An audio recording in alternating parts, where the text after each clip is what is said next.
Trev, what are you happiest about your defensive effort tonight, or you've equalled your highest score on tonight as well? So, which makes you happier?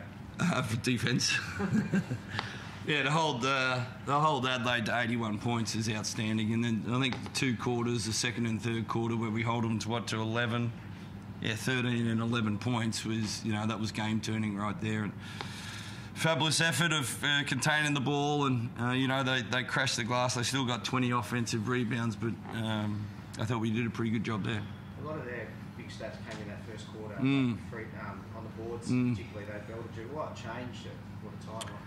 What happened after that? They missed. Wasn't as easy. Oh, look, they were on fire. Yeah, but it was.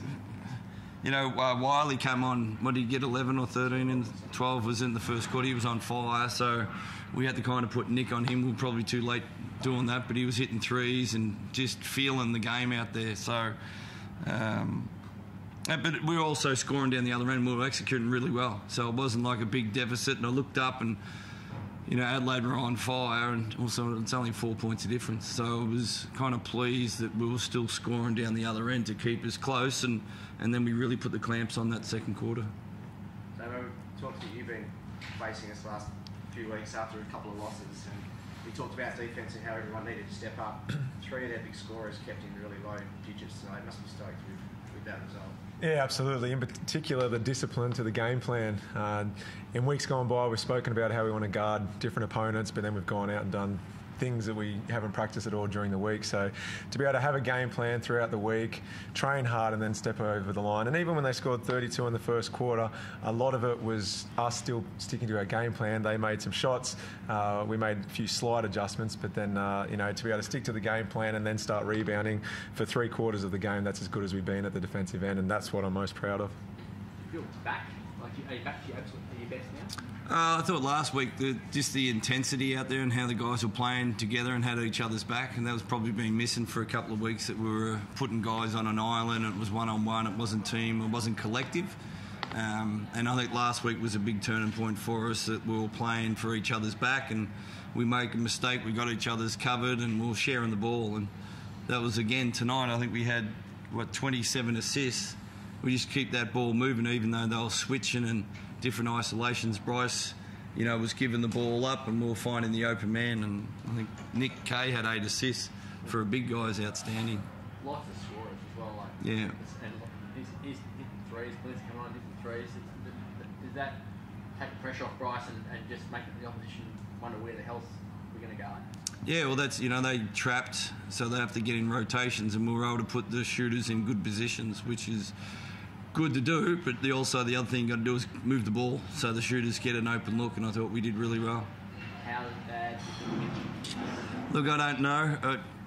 When he did it, I was hoping it was a cramp, and then he said he got up and tried to get it again. So, look, we'll get it scanned, obviously, straight away, and obviously he's out tomorrow, and hopefully he's still got some strength in there, but I'll know more as soon as we get the results from So will he get in over the week? Yeah, hopefully he's in tomorrow. Yeah, Saturday mornings, I think they work. Feel like soft tissues. Yeah. 2 calves, Mitch done a calf, 2 blokes have done hamstrings. Yeah, it's Mitch has been pretty good. Looks after his body well and does everything right. And it's unfortunate, it's professional sport. So hopefully it's not as bad as what we think, but we're guessing at the moment until we get it scanned and know where we're sitting. Big blokes in terms of who he is, all the impact he has on the team. With Mitch? Yeah. Oh, mate, it's just, you don't meet a guy that has the team first mentality. When we're going through that rough period, he's, how can I help? What do I need to do to help? And it's all selfless stuff for the team, and he's been great with it. So hopefully, he'll get back in whatever time frame it is, and, he'll work hard to get back there. What is it a cleaner start you'll be looking for Sunday? Is that what the focus will be in trying to get what you did between second and third quarters today happening early on against?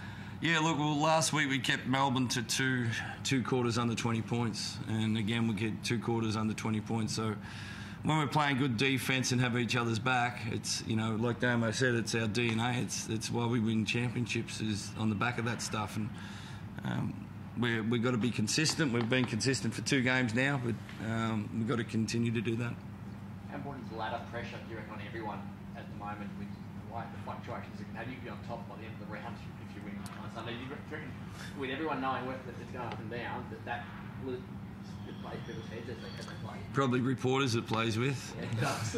We can't control anything else than anybody else does, and that's where, you know, white noise comes from, of other people worrying about other stuff. We can't control anything except playing a good brand of basketball and doing what we need to do. And if we do that, we've proven we're, you know, one of the top teams in the league, and now it's up to us to be consistent with it. Were you conscious of percentage tonight, knowing that you guys were going to go up there and drop back a little bit, and that could come into play? Yeah, it's a big fact now. The league changed the rules, 2 years ago, that it's like an AFL percentage instead of the splits. So it's it's always you try and, you know, you don't want to be make the other team embarrassed, but it's the fact of the matter, we've got to win by as much as possible. How's your week been? Yeah, I'll get on the plane, get to Sydney, and I feel for whoever I'm rooming with, because I'm going to be a very boring roommate and just sleep as much as possible. But it's been an incredible week, you know, to be there for the birth of my second daughter. You know, I just stand there, what can I say? But my wife, you know, she's incredible. She's an inspiration. And then, to have both my girls at home. Maggie wakes up in the middle of the night and wants to help with Bonnie. She's a little aggressive, but it's tough love, I guess. And that's my life going forward.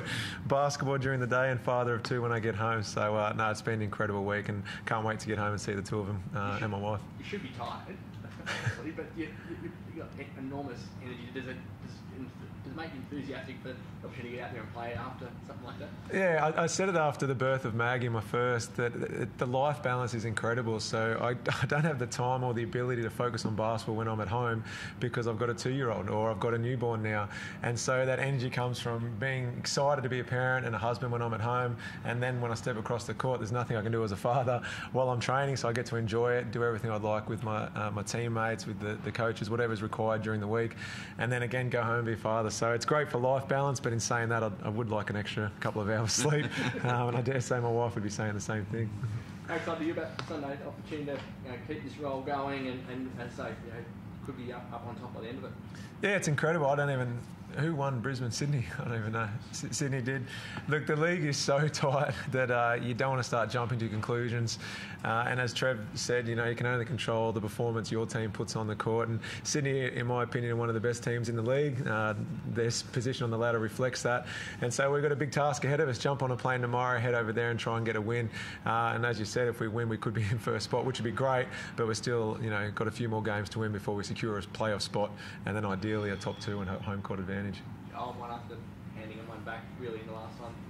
Yeah, we've got to learn from it. A double-digit lead doesn't mean you're going to go on and win a game, and we've learnt that the hard way in a few times this season against different opponents, Sydney included. So we're looking forward to getting over there.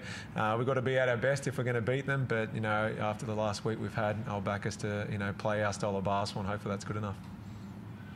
Good, thanks guys. Good one.